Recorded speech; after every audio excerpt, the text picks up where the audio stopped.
Hello, brilliant entrepreneur. It's Tash Corbin here with another quick tip from Tash.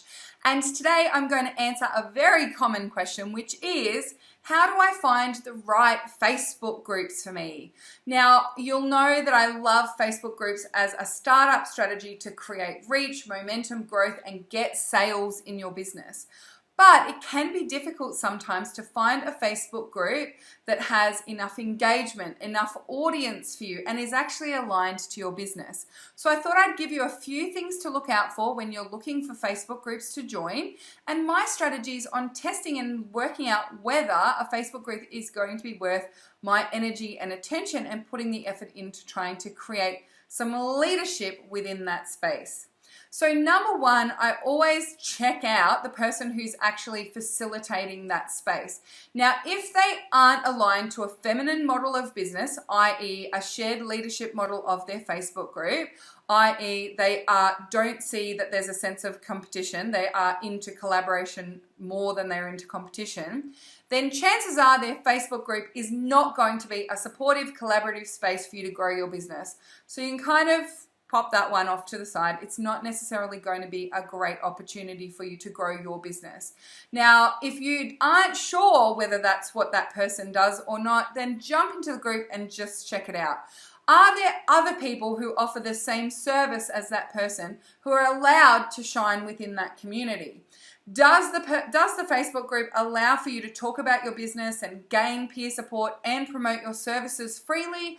Or is it under a very controlled, very shut down way that you basically aren't going to get any growth or reach through that Facebook community, i.e. that person is trying to make their group the that person show, and they're not really interested in rising your business. They're only interested in what they're going to get out of it for their own.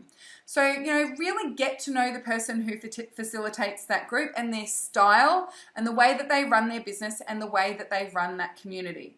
Now, point number two when you are looking for great Facebook groups is to remember that it doesn't all have to be a conversation about your area of expertise. So, for example, if you're a parenting expert, you don't have to join Facebook groups that are parenting Facebook groups.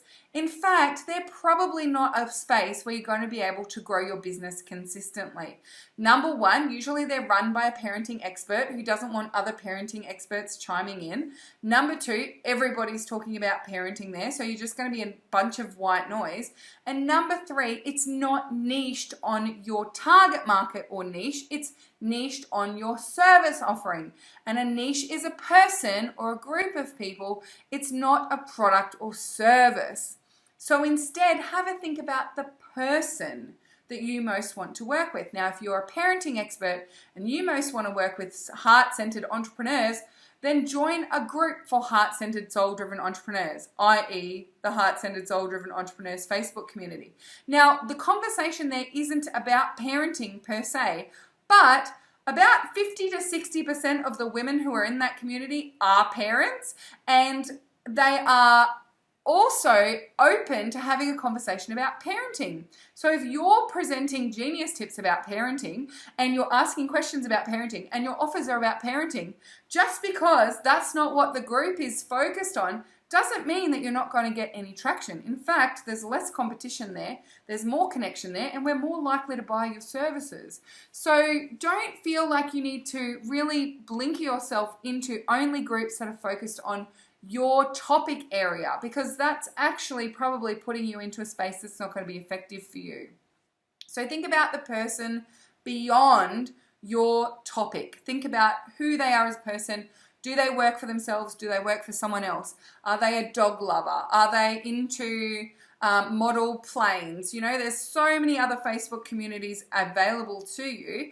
Even local buy, swap, sell groups. If she's likely to be a member of a local buy, swap, sell group, that may actually be a really great place for you to grow your business. So consider things outside of the square when you're looking at Facebook groups to join.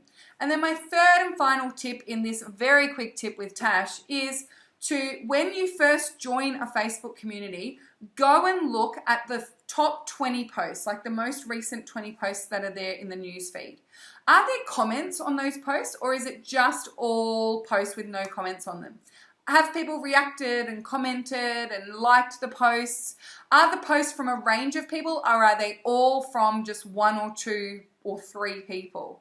Now, if you see that the posts are mostly from the admin of the group, then chances are it's not a very engaged group. Now, number one, you could jump into that group, be a very engaged community member, have a lot of success in that community. But number two, you might find that people are only there to hear from that person, and it's not really an engaged group, and you're not going to get a lot of traction anyway. That group's algorithm probably isn't going to work in your favor. But have a look at how engaged that group is. Is there an active conversation there? Are there fresh posts from a bunch of different people at different times? And are people actually commenting on each other's work, or are they just dumping and running? You know, the dump and run group is very common out there on Facebook, and if you're the only person who's commenting and contributing, it can take a long time for that to actually swing into your favor and create any kind of momentum or results for you.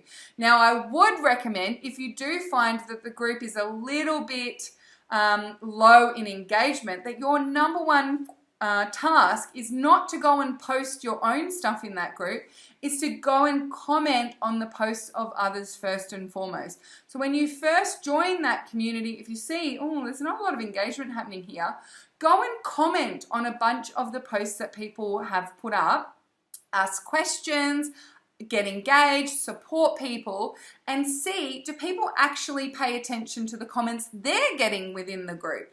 Now, if they do, and there's starting to be some conversations built, then it may be worth your time to invest in that group. But otherwise, if it's literally just dump and run, and people aren't even responding when you ask questions of them on their own posts, then I don't think it's necessarily going to be a great group for you to join. So they're my 3 quick tips for you on discerning on what to look for when you're joining Facebook communities and finding great groups for your business. Now, as I say all the time, no great business is built on theory alone. And again, no great Facebook communities are found just by you looking for the exact perfect group. Sometimes you need to join some groups and test them out. Sometimes you'll think a group is perfect, but it's actually not that engaged. Sometimes you'll think a group is too small, but once you jump in and join the conversation, you'll see that you're getting more engagement in a small group than you're getting from a giant group anyway. Or it could be the other way around. I can't give you all of the answers to that for your specific niche and your specific business. You're going to have to get out there and try some of it for yourself. So get out there, find some groups, get engaged, and see what kind of response you get. Now, my final little piece of advice here is do not get overloaded with the different groups that you're in. Pick 3 to 5 groups that you're practicing being very active in, and if those groups don't actually net significant conversations and significant engagement for you after 4 to 5 weeks, then swap one of them out. But do not go and spread yourself thin over 20 groups.